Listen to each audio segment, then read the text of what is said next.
Today's episode of Adapt and Respond is sponsored by Who is Mike Jones Event Planning? Getting married this year? Organizing a corporate function with all the trimmings? Who is Mike Jones Event Planning? Who? Mike Jones. Who? Mike Jones. Who is Mike Jones Event Planning is your premier event coordinating and concierge firm. Who is Mike Jones Event Planning? Caters and coordinates events of all sizes, specializing in graduation parties, theme weddings, bar mitzvahs, quinceañeras, and Kwanzaa. Who is Mike Jones Event Planning wants to make sure that your event goes off without a hitch, and that means chopped and screwed planning ahead now. So put them H down haters on Front Street. Remember, back then they didn't want you. Now you hot, they all on you. To make all your dreams come true, call Who is Mike Jones Event Planning at 281-330-8004. Now, let's get on with the show.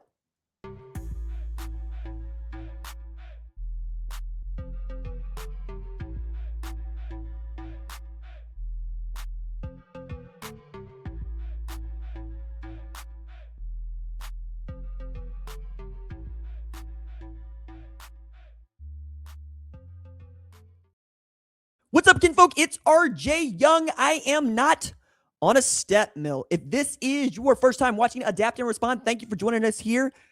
We talk college football year round. If you're into that, consider joining the more than 173,000 subscribers to Adapt and Respond, the college football podcast. We're also on the Spotifys and on the Apples, if that's how you prefer to get it. But as always, we will be YouTube first and video first here. And you can always catch YouTube exclusive segments on the channel. Today, though, I want to talk more about Brendan Sorsby. This has been the biggest story in college football in 2026, and I dare say it will be the biggest story in college football all year, not just because Brendan Sorsby has been given a temporary injunction that will allow him to be eligible to play in 2026, despite admitting to gambling on his own team, in addition to gambling on professional sports, and probably breaking a couple of state laws along the way. But because Texas Tech has also wrapped its arms around Brendan Sorsby, believing that it is in Sorsby's own mental health and personal growth for them to allow him to participate in this season. Never mind that they really ain't got nobody behind him that can play quarterback at the level that he's supposed to be able to play it at, and that he's making a reported $5 million in name, image, and likeness revenue sharing in his final year of eligibility. It goes, I think, without saying, but I'm going to reiterate it here. What Brendan Sorsby did, it mandates a permanent ban from the sport. And it has across every sport in American history for as long as we have been playing sports.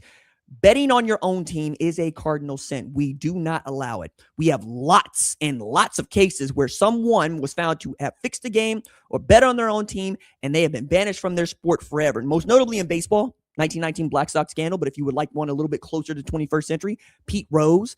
You keep going down the line, NBA refereeing, match fixing in the in European soccer, and it goes on, right? And while Texas Tech is going, we found a loophole that everybody else has been exploiting to get their player eligible, like Trinidad Chambliss using a local judge to get an extra year of eligibility, Owen Heineke at Oklahoma getting a local judge to get an extra year of eligibility. Texas Tech is not viewed through the same lens by the rest of us, and certainly not by its peers. And this story has gone on so long that it feels like the move now is to try their damnedest to pressure Texas Tech into not allowing Brendan Sorsby to play football this year, because it will do irreparable harm to the sport itself and threatens to fracture the sport in a way that people have been saying the sport will fracture, but I haven't believed, right? Like, name, image, and likeness money is not going to fracture the sport. Roster budgets aren't going to fracture the sport. Extending the college football playoff to 24 teams isn't going to fracture the sport. But this, when you are threatening the soul and integrity of the game because you want to win, that can fracture the sport. So one way of looking at it is Brett Yormark convened a meeting with Big 12 ADs earlier today where you got some boilerplate statements that they're still discussing this, and there are a lot of things that are moving around in this, and that's what you expect. But when we reach out to sources, what's very clear is that everybody who is a Big 12 AD, but Texas Tech AD Kirby Hocutt doesn't want Brendan Sorsby to play football, doesn't believe he should be allowed to play college football. And that was loudly communicated today when they all met.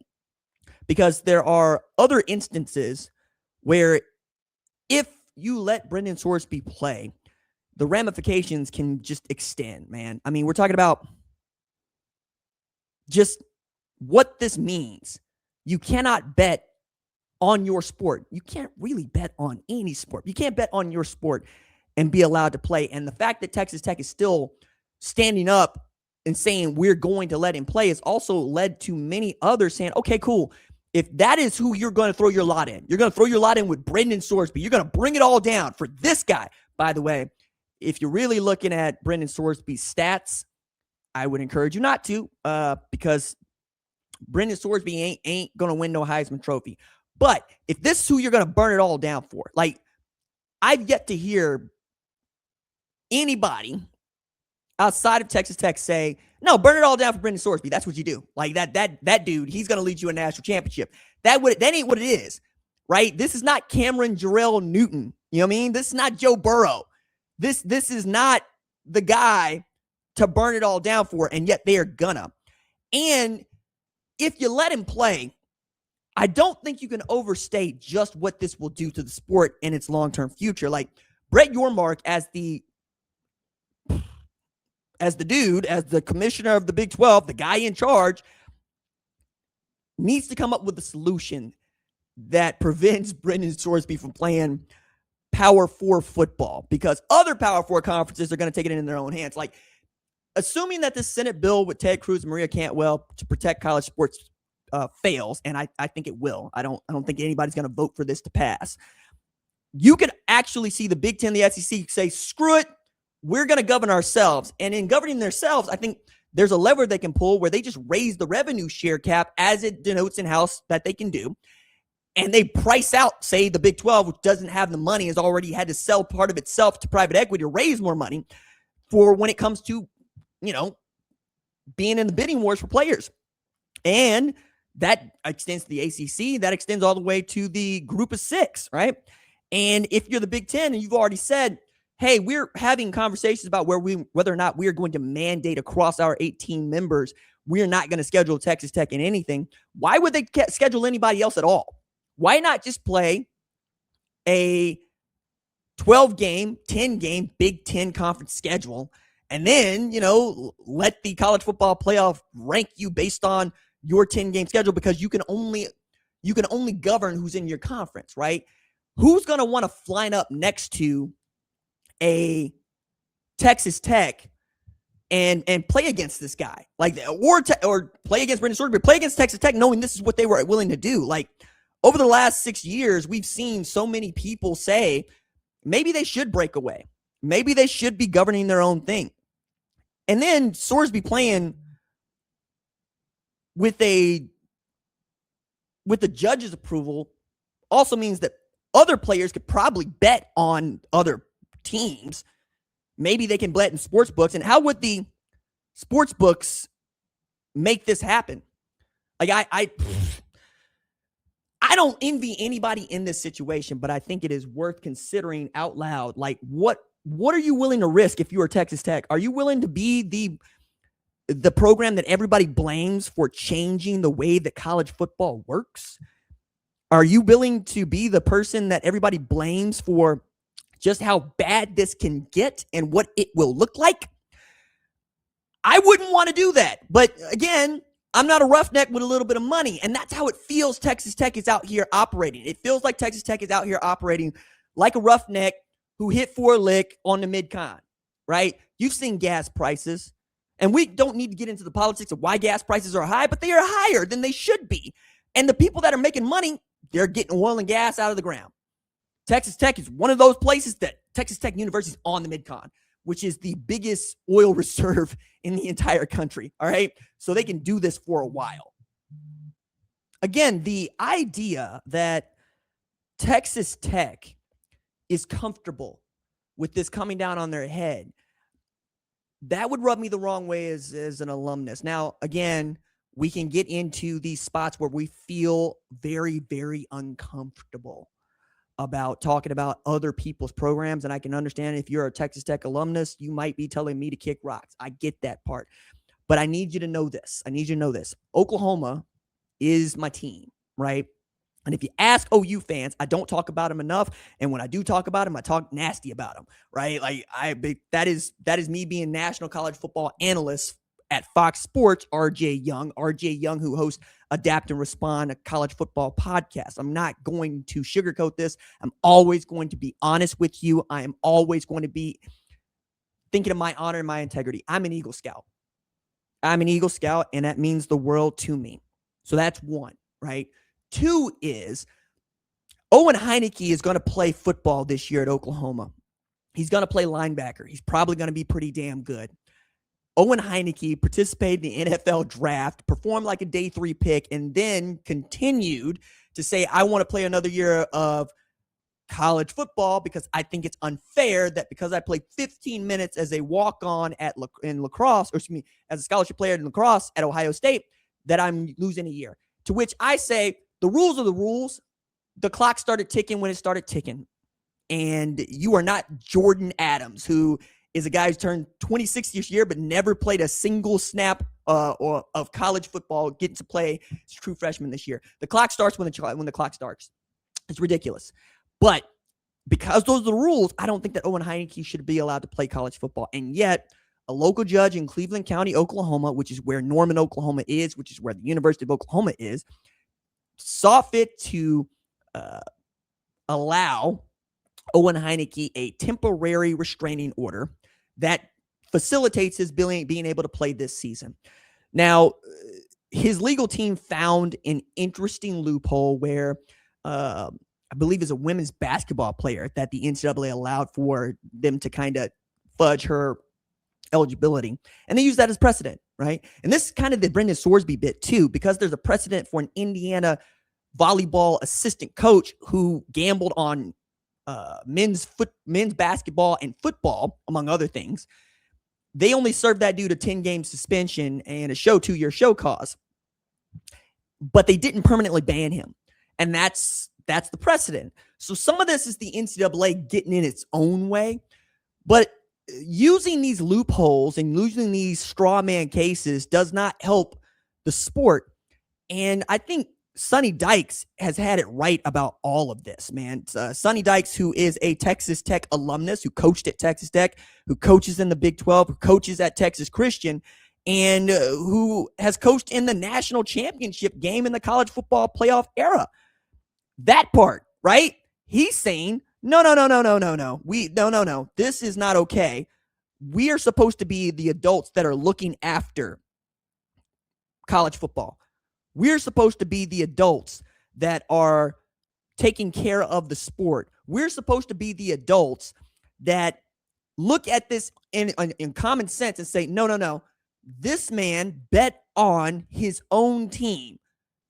We cannot allow this because now you've allowed other players to bet on their teams. And I remember reading this quote, and I got it, man. I got to give Dan Wetzel his flowers on this because this is even getting this anonymously is great quote. He got an AD to say, I'm going to paraphrase. Okay, so if Texas Tech is working in the best interest of its player and its player gambled on his own team, perhaps what I should do is invite a gambling expert from Vegas down to talk to my teams and talk to my players and teach them how to gamble. And then we can decide as a group whether or not we're going to cover the spread because that would pad their bottom line. That would serve their interest, would it not? That's it, man. That's where we're at. Where do you want the cheating to stop? Where do you want the illegal behavior to stop? What is good and proper? Why doesn't this matter? We want to win more than anything else. I get it. People say they want to win more than anything else, and they're willing to do whatever they can to make sure that this is the outcome that they want is reached. I'm not there. I'm not a win at all cost guy. However, I am a guy who says spot a market efficiency and exploit it. And you know what? That's what Texas Tech has done. And the reason that this Ken Curry in Tarrant County has decided that Brendan Sorsby should be allowed to play even with a 2-game suspension has everything to do with citing a precedent. And because they can spot this market inefficiency, and because they did it, Texas Tech is going to go, all right, well, we're sorry, not really, but this is how we're going to play the game. The thing that I would always remind people is, once you spot a market inefficiency, it is curious to me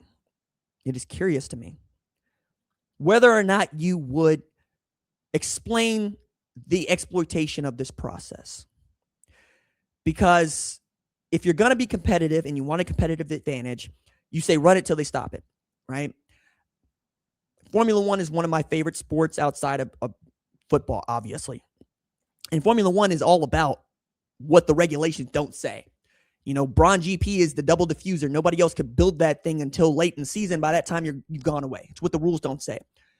But there's a difference between a market inefficiency, like the tush push, right? It's a market inefficiency. Nobody can stop that play when Philadelphia runs it. Is it illegal? No. Is it in bad form? Depends on who you ask, right? But does it threaten the integrity of the game? That's where I get off. If you are threatening the integrity of the game, if we're no longer playing football, if we're no longer agreeing that we're starting the game evenly, and you're not starting the game evenly with Brendan Sorsby on the field because nobody believes anymore that guy doesn't manipulate anything else. What are we doing? If Brendan Sorsby throws an incompletion, how many people are going to believe he did it on purpose? As opposed to, damn, that's just a bad play, just a bad play call. If Brendan Sorsby has an opportunity to hit on a prop bet with his next completion and he doesn't, and he ends the game one completion short, the first thing people are going to say is, did he have money on the game? You know, and these things might not be fair, right? And I assure you they will not be for a man who's admitted a gambling addiction, clearly has a gambling addiction, and is clearly trying to address it. But there are consequences for your actions. There are consequences for your actions. And an addiction is a disease, but it is not a consequence, right? I'm going to use this example because I believe it is important. I believe it is important. If a drunk driver kills a loved one of yours, the defense is not going to be, I have an addiction, because alcoholism is an addiction. It is a disease.